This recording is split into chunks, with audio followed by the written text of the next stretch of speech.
Well, I think this is a good point to open it up, so we have plenty of time for questions and comments. So let's just do that. In the back.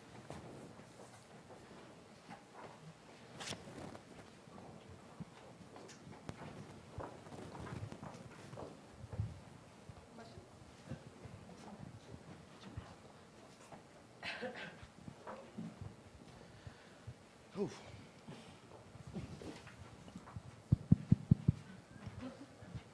One, two, three.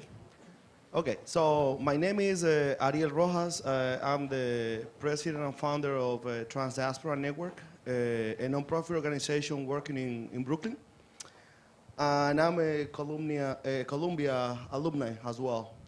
So the main reason that made me come here, it wasn't because Columbia, but because of the topic that was about to be addressed in this beautiful room.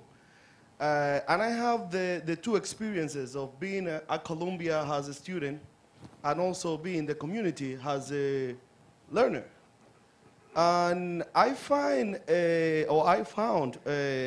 the moment that I was implementing my program in the community, that I have this huge amount of knowledge that Columbia gave me through the books and the library hours that I spent at Columbia, but I didn't know anything about the community I was working with.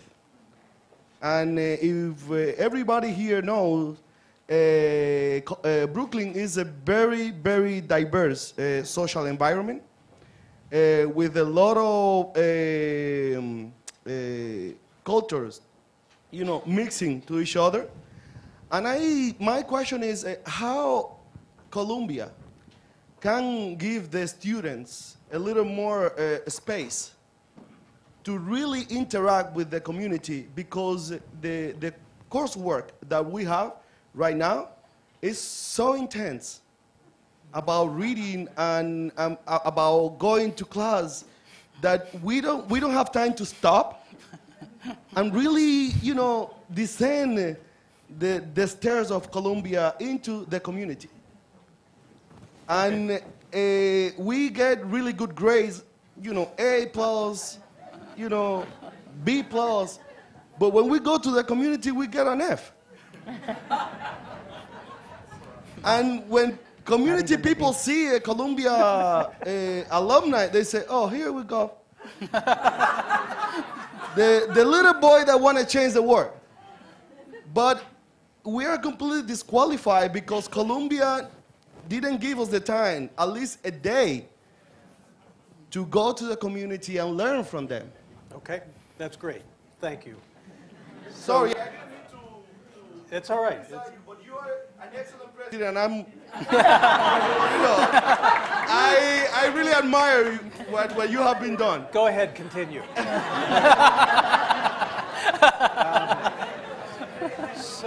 So let's take a series of comments. That's the best way to make sure people get out some points. Yes, in the back, way back. Hi, my name is Karu Wang. I'm a documentary filmmaker, and I'm currently doing a film about education in the context of the 21st century and the global environment.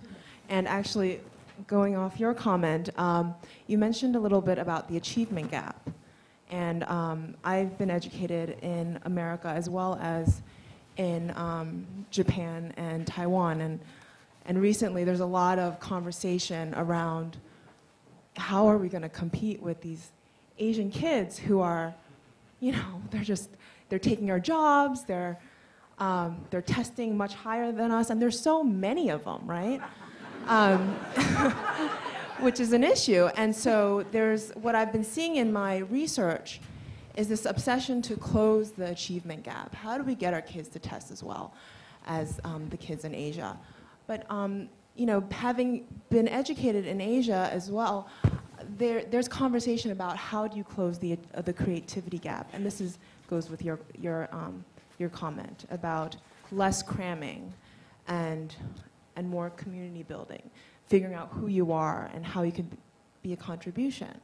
And I'm currently looking for funding for my film. So if there's anybody interested, please contact me. But I was, I guess my question is, what kind of models are you looking at to close the achievement gap and the creativity gap? Because that's what I'm looking for. Great. I know somebody from a foundation. Okay, a couple more comments, and then we'll take some. Just make a comment Yeah, about you that. bet. Go ahead. I will say my experience at Columbia Law, and I will I speak from someone who went to Columbia as a graduate student, a law student, and not an undergraduate student. But one of the pivotal moments for me was as a third year in law school, I took part in a clinic. And I would say that many of the law students at Columbia are encouraged to take part in a clinic. And mine was prisoners and families. And it was, I think I clearly understood giving back. My father's a minister. I had worked at a program prep for prep in the summer. But I felt that in that experience, which was an academic experience at its base, was the first time that I actually got the chance to understand that I actually could acquire an expertise. And I could use that expertise to impact others in a very real way and in a very immediate way. And I learned that in an academic environment. So I say that to say I do think there are, at least in some of the schools, and it may be in the undergraduate school, I don't know, I wasn't there, but I think I had an incredible kind of community experience while at Columbia. It was the incarcerated community, but it was a community also. Okay, some other comments over here. My name is Farwa Zafar. I'm a SIPA alumni from '84. My question is maybe more focused for Judith Rodden. I want to bring up a gender dimension to the issue which you've posed here, more specifically because I work on women's empowerment issues back home in Pakistan. And if you could highlight some specific, aspects which you faced as a member of the female community, and what advice would you give to current people in the future to look out for? Because I feel that, especially I see Rockefeller Foundation has done a report, Shriver report, and it shows more women in the workforce this year. Thank you. And do you want to respond to that? I had a very tough graduate school career as a woman in a lab-based science. And I do think that the experience for women in the academy has improved dramatically. I mean, I'm the first woman Ivy League president, and so obviously I probably am the instance of its improvement.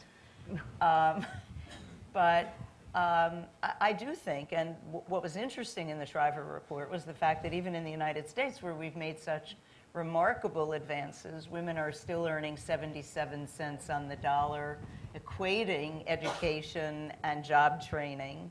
So I think we haven't gotten all of the way. And I think that these are really important issues, but all of our diversity issues require increasing vigilance. We can't just say, I've solved that, now we'll move on to the next issue. We are a very complex, diverse society here and around the world. Our diversity is increasing. New York City, obviously, is extraordinarily diverse in gender and sexual preference and race and ethnicity and in country of origin. And so we're in a wonderful laboratory, if you will, in New York, as well as in other places in the world, to experiment with what it means to really rise to the challenges of diversity. And those are challenges that, in a way, some of the questions really addressed. Community diversity is something that we need to have more experience with. Ethnic and international diversity is something, and gender diversity still. And so I think we should practice here, and that's why I'm so glad you're in your job, because I do think it's not only volunteerism, it's what we need to get out of volunteerism, not only what we're putting into it. Absolutely. And if we're not coming out of that service experience, having learned something about ourselves, which is critical, but having learned how to live with people who are quite different from us, then I think we're wasting our time, even though we're doing a little bit of good. Excellent. So I can't really see. But so